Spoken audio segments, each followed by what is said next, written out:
తాతయ్య సంక్రాంతి 3 రోజులు చేస్తారు కదా, 3 రోజులు ఇంపార్టెన్స్ ఏంటి? సంక్రాంతి పల్లెల్లో పెద్ద పండగ అని చెప్పేసి అంటూ ఉంటారు. దీంట్లో వచ్చేసి భోగి, సంక్రాంతి, కనుమ. ఈ భోగి రోజున భోగి మంటలు, హరిదాస్ కీర్తనలు, పెద్ద పిండి వంటలు, అదేవిధంగా పండగ రోజున వచ్చేసి కొత్త అల్లుళ్ళు, కూతుర్ని, బంధువులను అందరిని పిలిచి విందు వినోదాలు చేయటం. అదేవిధంగా కనుమ 3వ రోజు, ఇది పశువుల పండుగ కూడా అంటారు. కనుమ రోజున పొలిమేర కూడా దాటొద్దని చెప్పి అంటారు.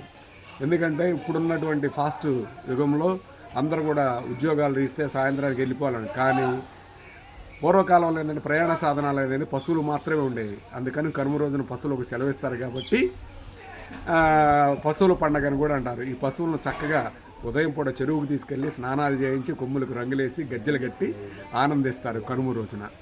ఇది కనుమ పండగ విశిష్టత.